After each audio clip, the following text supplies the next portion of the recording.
नमस्कार, नई परख पर आप सब लोगों का स्वागत है। हम अभय जी और आनंद जी से हर सप्ताह बातचीत करते हैं देश-दुनिया की राजनीति के बारे में। इस साप्ताहिक अंक में हम एक बार फिर से उनसे बातचीत करेंगे, हमारे देश में और दुनिया में जो भी राजनीतिक घटनाक्रम हो रहे हैं, उसके बारे में। आप दोनों लोग का स्वागत है। नमस्कार।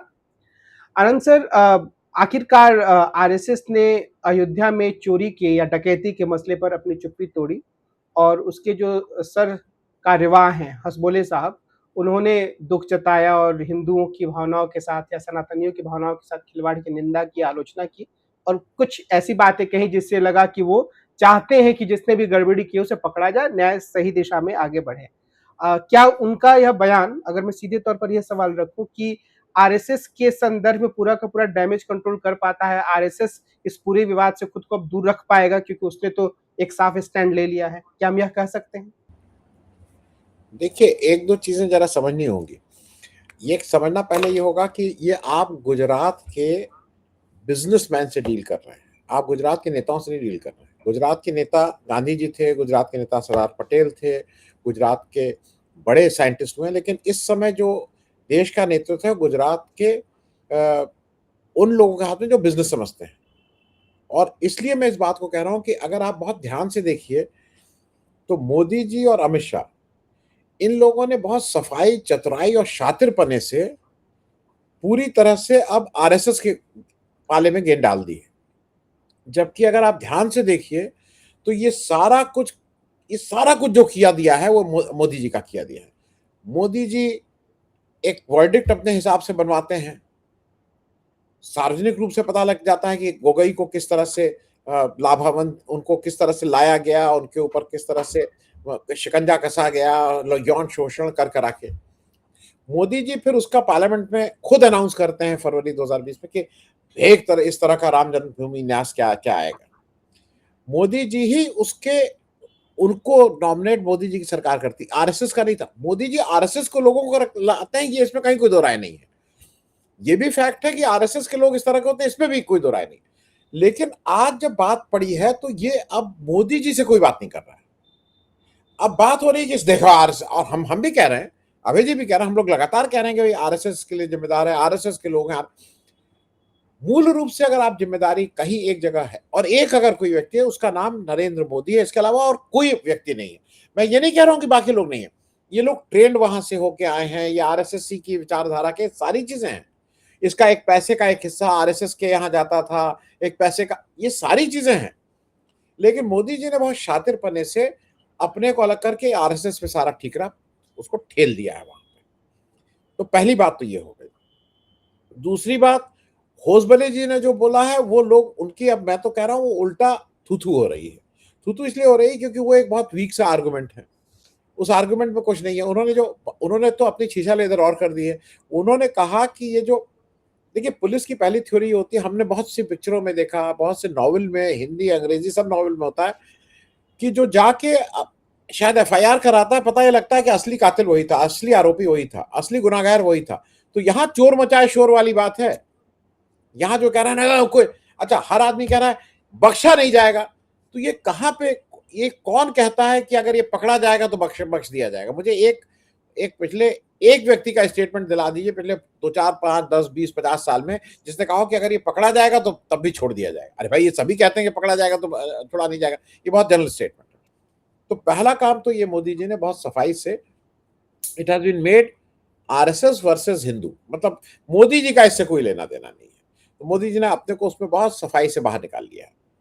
अब रही बात आरएसएस की, ये जिस तरह के दलीलें पेश कर रहे हैं और लोगों का गुस्सा जिस तरह से बढ़ रहा है, वो गुस्सा बीजेपी की जगह होके वो आरएसएस के अगेंस्ट हो रहा है।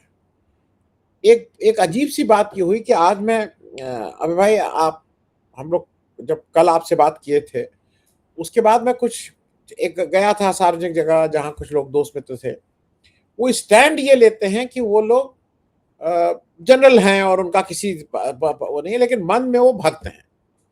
वहां पे 2 3 लोग ऐसे लगातार ये कह रहे थे कि साहब देखिए, राहुल गांधी कुछ बोल ही नहीं रहे हैं, नीट पे बोलते हैं, जातिगत इसमें नहीं बोल रहे हैं, इतना इंपॉर्टेंट है हिंदुओं का। मतलब मोदी जी जिसका किया दिया है उसके लिए एक बार भी नहीं कह रहे हैं कि वो नहीं बोल रहे हैं। किया दिया सारा मोदी का, चोरी मोदी की, लोग मोदी के, पैसा मोदी के यहाँ, और बोले राहुल गांधी, जवाब दे राहुल गांधी। मतलब ये जो एक धीरे धीरे धीरे धीरे बीजेपी ने बहुत सिस्टमैटिक ढंग से इसको ट्यून कर लिया है कि राहुल गांधी कुछ नहीं बोलना है। अरे भाई, राहुल गांधी क्या बोले? ये राहुल गांधी ना पत्रकार हैं, और मेरे हिसाब से ये कहीं ना कहीं ये चाहते हैं कि कोई इस तरह की बात राहुल गांधी बोले और उसको ये ले उड़े। और मैं एक छोटी सी बात और अबे भाई इसलिए कह दे रहा हूं क्योंकि वो मेरे दिमाग में, जहन में है, कह जरूर देना चाहिए, शायद कह देने से थोड़ा सुरक्षा बढ़ जाए। मुझे बार बार एक चीज की मतलब कहीं ना कहीं बैक ऑफ द माइंड में एक सुरक्षा को एक व्यक्ति के लेके हो रहा है। सोनम वांगचुक का 7-8 दिन हो गया है, लंबा समय होता है। अगर सोनम वांगचुक को कुछ हो जाता है तो बीजेपी को सूट करता है, क्योंकि इस समय सोनम वांगचुक अगर इस कॉज को लेके, नीट के कॉज को लेके उनकी जान भी चली जाती है तो बीजेपी को इससे अच्छा कोई वही नहीं मिलेगा।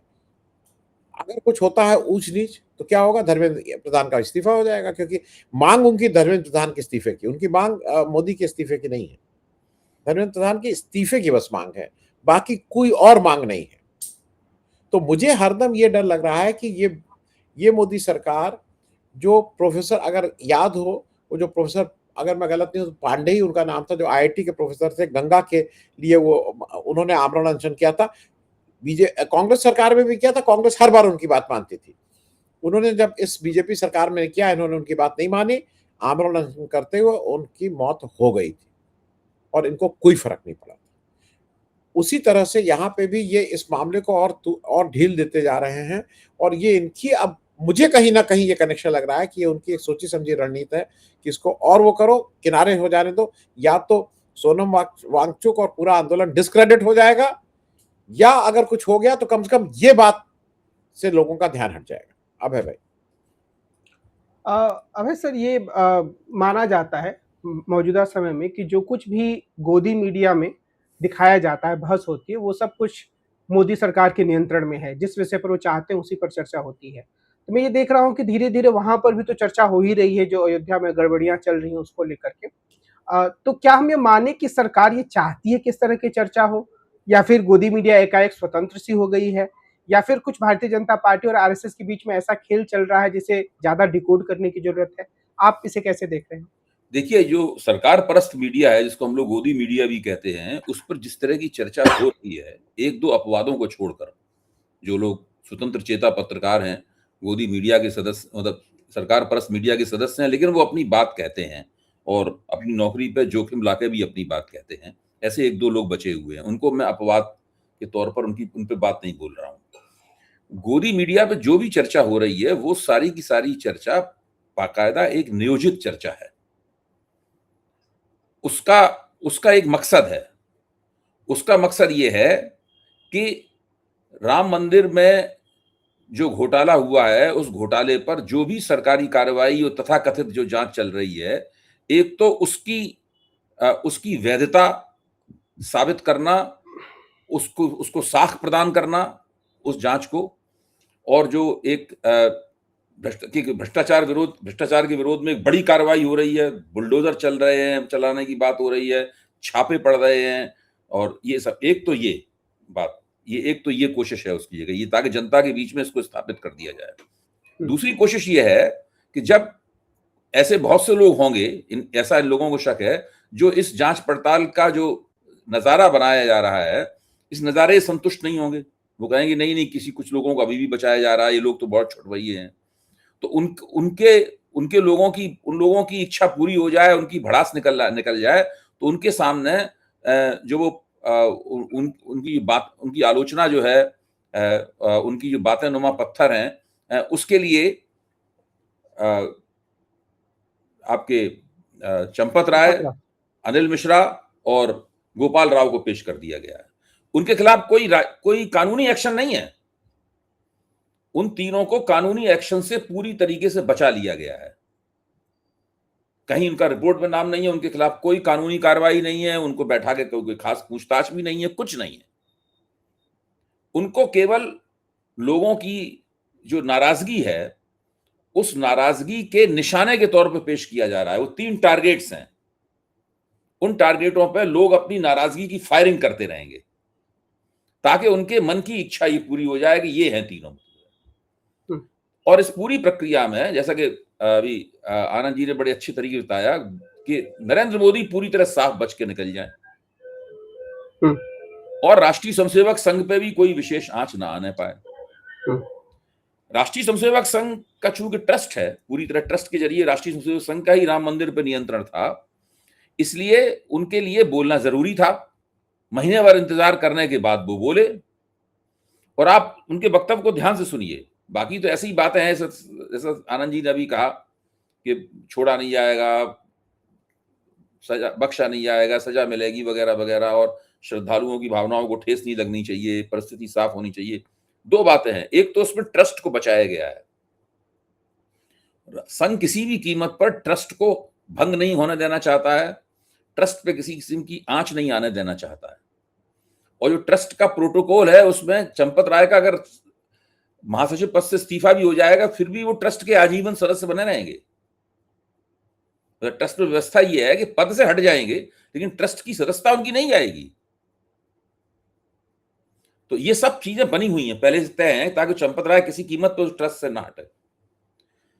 तो ये ट्रस्ट बचा लिया जाए, ट्रस्ट के ऊपर कोई सीईओ वगैरह का नियुक्ति ना हो, और आखिरकार उन हिंदू विरोधी शक्तियों के ऊपर एक आरोप लगे, इसका फायदा हिंदू विरोधी शक्तियों को ना मिल पाए, उनसे सतर्क रहिए। हिंदू विरोधी शक्तियां मींस गैर भाजपा गैर संघ शक्तियां जो है ना, जो आलोचना कर रही हैं, उनकी बात पे कोई ध्यान मत दीजिए। और वो ये केवल 2 मकसद हैं, इसके लिए ये वक्तव्य दिया गया है। अच्छा, मोदी जी की जो चुप्पी है वो काफी कुछ बोलती है। मोदी जी की चुप्पी, मोदी जी चाहते हैं कि, मुझे तो कम से कम उसके अंदर से ये आवाज निकलती हुई दिख रही है कि इस ट्रस्ट में कुछ ना कुछ मोदी जी का हस्तक्षेप और पीएमओ का हस्तक्षेप रहे। अच्छा, तो मोदी जी ने विनय कटियार को फोन किया रात में, विनय कटियार ने ही सूचना दी सारे देश को इस बात की, और मोदी जी की तरफ से और पीएमओ की तरफ से खंडन भी नहीं आया। इसका मतलब यह है कि कुछ ना कुछ जरूर बात हुई होगी प्रधानमंत्री में, जो सर्वशक्तिमान प्रधानमंत्री है, और दूसरी तरफ एक ऐसे नेता में जिसका राजनीतिक महत्व तकरीबन समाप्त हो चुका है, कोने में बैठा हुआ है अकेला, लेकिन उसने इसके जरिए कुछ महत्व भी प्राप्त कर लिया है। और मोदी जी उससे रात में बात करते हैं, बताइए 2 बजे के करीब, सोचिए आप।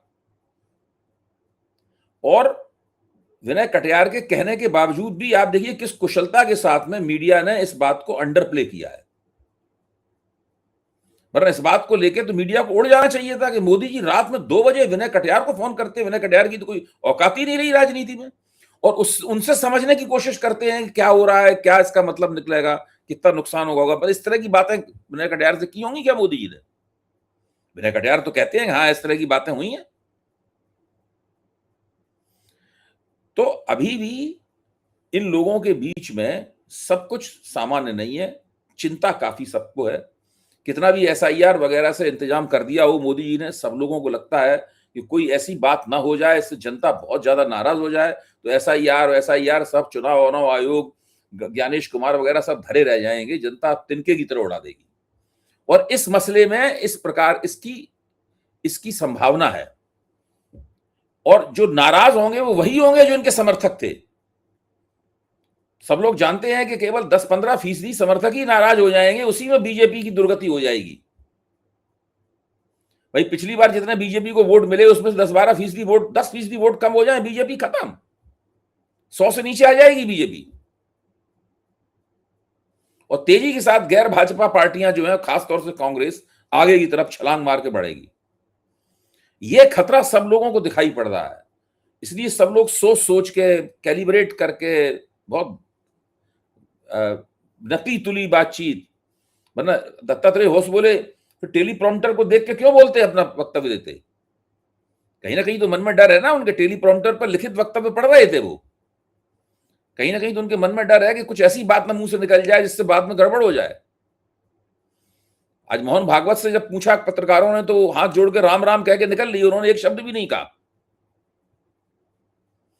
आप सोचिए, जो लोग सारे देश को ज्ञान देते घूमते हैं, लंबे लंबे 3-3, 4-4 दिन के व्याख्यान देते हैं विज्ञान भवन में, वो इस सवाल पे एक शब्द भी नहीं बोल रहे हैं। जिस राम मंदिर को ये सब लोग कहते थे कि ये भारत का सांस्कृतिक पुनर्जागरण हो रहा है, ये भाषण दिया था मोदी जी ने प्राण प्रतिष्ठा करने के बाद, सांस्कृतिक पुनर्जागरण बता रहे थे इसको, और उसको माल पानी खाने का एक स्रोत बना लिया इन सब लोगों ने मिलकर, खासतौर से राष्ट्रीय स्वयंसेवक संघ ने।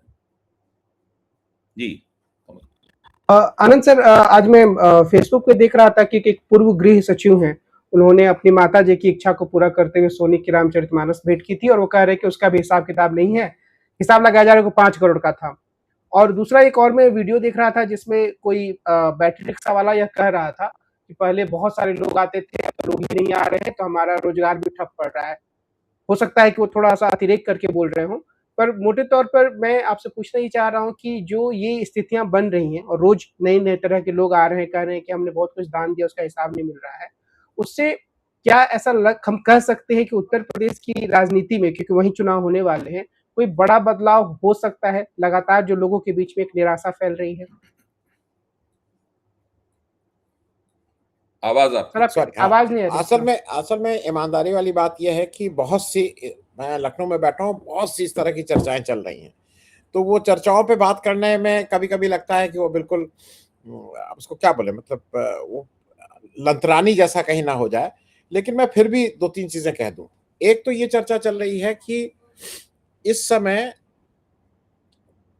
बीजेपी में अमित शाह अपनी ताकत बढ़ाने में लगे हुए हैं, और अमित शाह को ये सूट कर रहा है कि मोदी जी कई चीजों को हैंडल नहीं कर पा रहे हैं, और इसकी संभावना बहुत ज्यादा है कि मोदी जी, क्योंकि अभी तत्काल तो प्राइम मिनिस्टर बनने नहीं पाएंगे अमित शाह, तो शायद अब लोगों की अटकल है। ये मैं इसलिए अफवाह की बात कर रहा हूँ, इसकी कोई ना मोदी जी ने मुझसे कहा है, ना अमित शाह ने मुझसे कहा है, ना योगी, लेकिन जो अटकल है ये है कि वो अक्टूबर महीने तक, सितंबर अक्टूबर तक या उससे पहले ये डिप्टी प्राइम मिनिस्टर बन जाएंगे।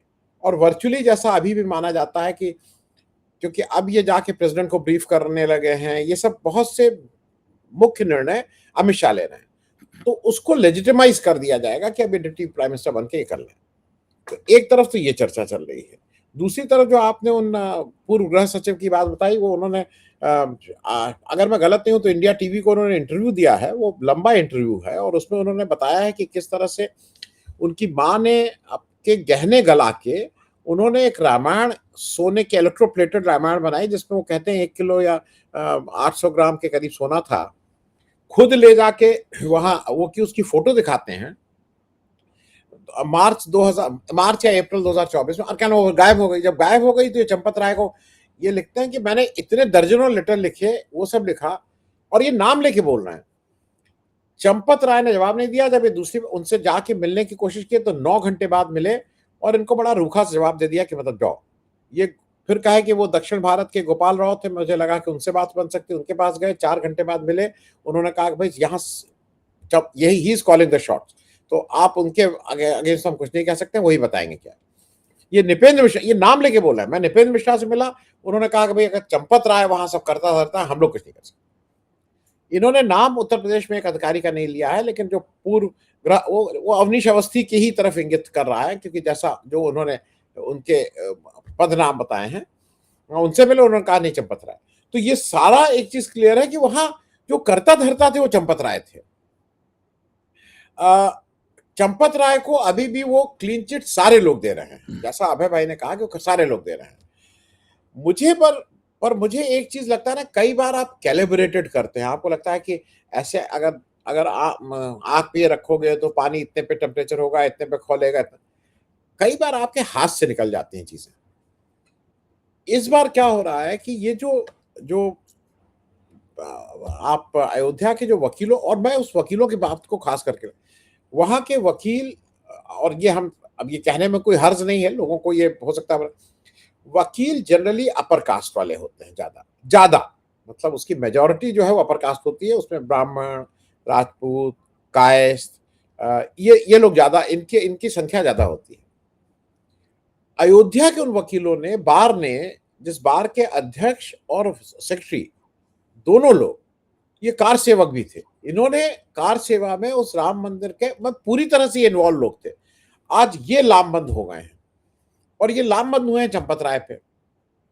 मुझे अभी भी इस बात की पूरी वो है कि चंपत राय जी को अंतोगत्वा उनको समझाया जाएगा कि भाई आप इसके लिए काम कर रहे हो। हालांकि एक मजाक की बात कर दूं, एक मिनट, मुझे आज एक कहीं से बताया गया कि अब तीन लोग बढ़ गए हैं और उसमें नाम बताया गया।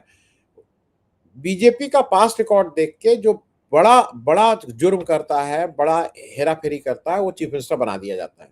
और उन्होंने कई स्टेट के नाम लिए गए, जिसमें वेस्ट बंगाल है, जिसमें असम है, जिसमें इस तरह के उन्होंने बहुत से नाम लिए, जिसमें अब तो मध्य प्रदेश भी आ गया है। उन्होंने कहा कि आप ताज्जुब मत करिएगा अगर कर्नाटका में गोपाल राव जी चीफ मिनिस्टर के रूप में वो करें और उत्तर प्रदेश में चंपत राय और वो जो दूसरे हैं अनिल मिश्रा के बीच में खींचतान हो कि कौन डिप्टी चीफ मिनिस्टर कौन चीफ मिनिस्टर। ये दो लोग अब उस रेस में हैं। लोगों ने कहा कि बीजेपी की जो क्वालिफिकेशन होती है कि भाई आपको एमए होना चाहिए, पीएचडी होना चाहिए आपके इसके लिए, उस क्वालिफिकेशन में तीनों लोग बिल्कुल उतार वो हो गए हैं। जो आपने बात कही वहां के ऑटो रिक्शा की बात नहीं है, वहां का धंधा तो कम हो ही गया है। वहां का तब भाई लोग जाना कम कर दिए हैं। इस समय आप खुद ही बताइए, इस समय कौन जाएगा? अगर जो वो नहीं जाएगा, कोई चढ़ावा भी नहीं चढ़ा रहा है, कुछ भी चढ़ावा भी करीब 70-75% गिर गया है। और कुछ लोग, अब एक नया भी मुहिम चली है और वो मुहिम एक मुहिम चली है कि बिल्कुल जाइए और रुपया मत चढ़ाइए। ये भी मुहिम चल रही है।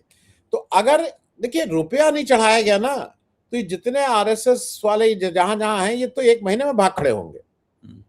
ये जो इनको अगर रुपया नहीं मिलेगा तो क्या ये लड्डू खा के जिंदा रहेंगे या चावल और दाल खा के जिंदा रहेंगे? इसमें कोई इंटरेस्ट नहीं है इनका। इनको रुपया जिस दिन आपने बंद कर दिया, इनका इंटरेस्ट हुआ।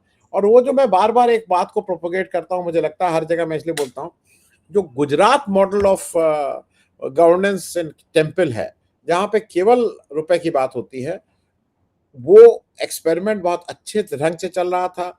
सब लोग खुश थे, बड़ा पैसा आता था। उस पैसे में दिक्कत क्या हो गई कि जो बीजेपी धीरे धीरे काम ये कर रही है कि कमीशन की रकम बढ़ती जा रही है। जैसे अगर आप देखिए 40% तो बहुत नॉर्मल बात हो गई है। मतलब मेरे घर के सामने, अबे भाई आपको सुन के ताज्जुब, मेरे घर के सामने एक आम फेस्टिवल हो रहा है, मैंगो फेस्टिवल, जहां आम के वो हैं। इंदिरा गांधी प्रतिष्ठान है।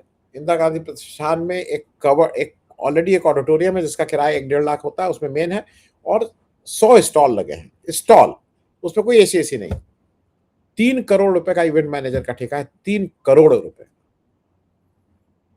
मतलब। और 3 करोड़ रुपए का ठेका है जो एक किसी मेरे जानने वाले ने भी बिड किया था। 30% का घूस है। 90 लाख रुपया तो पहले आपको घूस दे देना, बाकी तो जो आप खर्च करेंगे। ये जो करप्शन का वो है ना, तो और आरएसएस का जो मॉडल है कि किस तरह यहां पे क्या हो गया था, जो मुझे लगता है वो कि शायद 10% चढ़ावा जा रहा था, 90% तो लूट में जा रहा था। वो आपने आनंद जी मुझसे बात करते हुए जो बात कही थी कि उत्तर प्रदेश सरकार में भी, सरकारी स्रोतों में भी राम मंदिर नाम की अनिवार्यता पर्ची कट रही थी। हाँ, नहीं, हाँ, वो मैं बता रहा हूं, हर कार्यक्रम में जी बहुत बड़े पैमाने पर सरकारी धन जा रहा था उसमें। नहीं, सारे सरकारी विभाग जो हैं, सारे, चाहे वो शिक्षा हो, चाहे वो मेडिकल हो, चाहे वो कोई विभाग हो। मैं कुछ नाम जानबूझ के इसलिए नहीं ले रहा हूं क्योंकि मेरे जो जानने वाले हैं वो उनके लिए मुश्किल हो जाएगी। वो लोग से लगातार उगाही होती थी, लगातार। आप मना नहीं कर सकते हैं। अब लोग कह रहे हैं कि क्या हुआ। अब लोग अपनी नजरें बचा रहे हैं, तो ये एक ऑर्गेनाइज लूट का था जो आरएसएस मॉडल था, गुजरात मॉडल था, उसको जरूर चोट पहुंची है। और मेरे ख्याल में इसका जो और रिपरकशन है कि कहीं ना कहीं बीजेपी जहां जहां इस तरह का लूट का मामला कर रही है, उस पर धक्का जरूर लगा। और मैं एक चीज कमल जी बिल्कुल बता दे रहा हूं, अगर ये पैसा उत्तर प्रदेश के राम मंदिर में चढ़ना कम हुआ है तो सोमनाथ में भी चढ़ना कम हो गया होगा। इसको मैं बिना जाने बोल रहा हूं, मेरे पास कोई तथ्य आंकड़े नहीं है। इसका रिपलिंग इफेक्ट है पूरे देश में।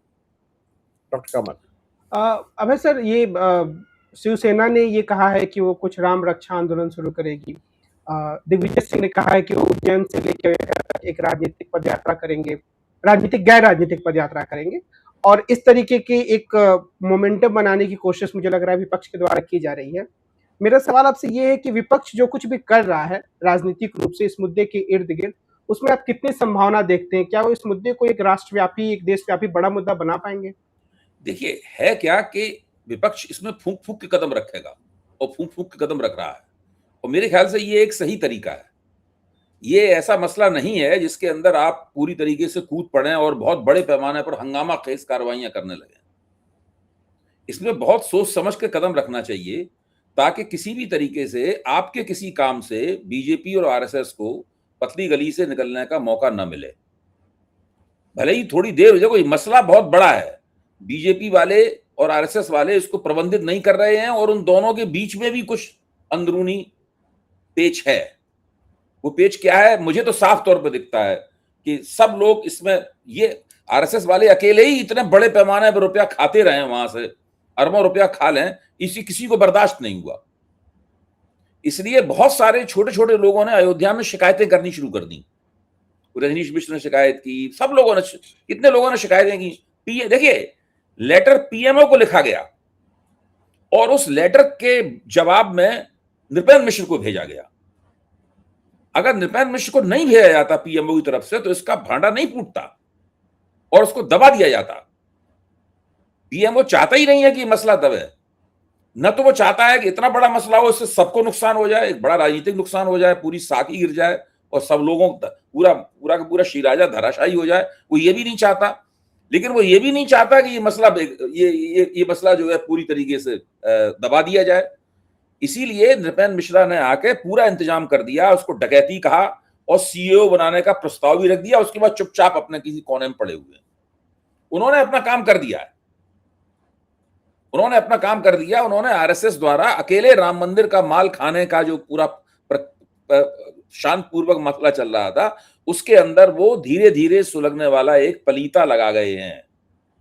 मैं ये इस तरह से कहूंगा, ये पीएमओ और नृपेंद्र मिश्रा ने ये पलीता लगा दिया है और आरएसएस को भी दिख रहा है कि पलीता सुलग रहा है धीरे धीरे, और उससे बचने की कोशिश के लिए ही दत्तात्रेय होसबोले का वक्तव्य आया है। उस वक्तव्य का सबसे महत्वपूर्ण हिस्सा यही है कि ट्रस्ट को बचाओ किसी तरीके से, और चेतावनी ये दी है कि एंटी इनकम्बेंसी बढ़ जाएगी बहुत। वो दूसरी चेतावनी जो है ना, हिंदू विरोधियों से सावधान, वो नरेंद्र मोदी को चेतावनी है। वो चेतावनी नरेंद्र मोदी को, देखो अगर आपने इसको इसी तरह पलीता सुलगाते रहे हमारे नीचे आप, तो एंटी इनकम्बेंसी, चुनाव हम तो लड़ते नहीं, चुनाव आप लड़ते हैं, तो एंटी इनकम्बेंसी आपके खिलाफ बढ़ेगी। इसलिए हमारा ट्रस्ट हमारे पास रहने दो। हम जो बड़े पैमाने पर वहां से राजस्व की उगाही कर रहे थे, वो उगाही होने दो। अच्छा, अब आप देखिए योगी जी भी चुप हो गए हैं। अब योगी जी लफाजी नहीं कर रहे हैं, वो अपेक्षाकृत चुप हैं। उनको भी आरएसएस ने चुप करा दिया होगा कि तुम ज्यादा मत बोलो भाई, ठंडा कर खाओ मामला। योगी जानते हैं आरएसएस के बिना तो उनको कौन उनका धनी धोरी है, उनको तो निकाल के 2 मिनट में बाहर किया जाएगा अगर आरएसएस उनके साथ नहीं देगा। तो इस तरीके से पूरा मामला कैलिब्रेट किया जा रहा है। आनंद सर, आखिर में एक सवाल मेरे मन में ये आ रहा था कि जो योगी आदित्यनाथ हैं और पीएमओ हैं, उसके बीच में कोई वास्तविक खींचतान हम मान सकते हैं, और या फिर हम ये कहें कि योगी जी, जैसा अभय जी ने कहा, कि पूरी तरीके से आरएसएस पर निर्भर हैं, तो उनकी भूमिका बहुत शांत वाली भूमिका है, ये मुख्य खिलाड़ी अभी नहीं है। नहीं, मैं बिल्कुल नहीं मानता हूँ। मैं इसके उलट मानता हूँ कि बिल्कुल उन्होंने ठीक से अपने पत्ते ठीक से खेले। अब उन्होंने खेले कि वो उस तरह से खेल ले गए।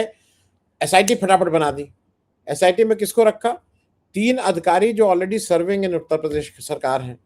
एक पुलिस वाले हैं, एक लखनऊ के कमिश्नर साहब हैं और एक लेखा वाले हैं। ये 3 अधिकारी हैं जिनकी अभी नौकरी है उत्तर प्रदेश सरकार में। किसी की औकात नहीं कि योगी जी के मन के अलावा वो कुछ करें। संजय प्रसाद को दिलवा के भाई, मैं इस बात को बार बार कह रहा हूं, और अभय भाई से भी पहले मेरी मतलब आज से पहले भी बात हो चुकी है कि आज तक आपने कभी सुना कि यहां से ये फाइल गई पीएमओ, ये फाइल, भाई रोज ही फाइल जाती होंगी, कुछ ना कुछ तो रोज ही होता होगा। ये तुरंत फाइल गई, उसके 10 मिनट के अंदर ये लीक कर दिया गया कि फाइल तुरंत पीएमओ भेज दी गई है, पीएमओ के निर्देश का इंतजार। योगी जी ने बिल्कुल ठीक से बॉल जो थी मोदी जी के पाले में डाल दिया, करो तो भुगतो। अब चंपत राय को नहीं देखिए, चंपत राय को योगी बिल्कुल ये माना जा रहा है आरएसएस के आदमी। मैं अभी मानता हूं चंपत राय आरएसएस के तो हैं ही, आरएसएस के तो मोदी जी भी हैं, आरएसएस के सारे लोग हैं, लेकिन वो मोदी के आदमी। और अगर चंपत राय को हटाते हैं तो मोदी जी का टेंट है, नहीं हटाते हैं तब भी मोदी जी को टेंट है। अभी 6 तारीख को वो एक मीटिंग रखी गई, 6 तारीख को उनके जो कोषाध्यक्ष हैं, वहां के जो एक बाबा हैं वो उसके कोषाध्यक्ष, उनके यहाँ शाम को ये मीटिंग रखी गई। उसका एजेंडा ये है कि इन 2 लोगों का जो इस्तीफा मिला है उस पर विचार, मतलब अभी भी उस पर विचार हो रहा है 4 दिन बाद भी। तो ये मैं बिल्कुल अभय भाई की इस बात से सहमत हूं। उन लोग ट्रस्ट को किसी भी तरह से सेव कर लेना चाहते हैं। एक सीईओ की बात है जिसको अब लोग कह रहे हैं चीफ एम्बेजमेंट ऑफिसर, मतलब चीफ हेरा फेरी अफसर कर रहे हैं। ऑफिशियली उसको डेजिग्नेशन दे दिया जाएगा सीईओ, और वो अपॉइंट करके हेरा फेरी कैसे करेगा ये है। और उसके लिए सबसे ज्यादा निवेद मिश्र खुद चक्कर में है कि वो ही इस सीईओ के बन जाए। मतलब मुझे ये भी, मैं बिल्कुल इसमें स्पष्ट हूं डॉक्टर कमल कि योगी जी की इसमें एक्टिव भूमिका है।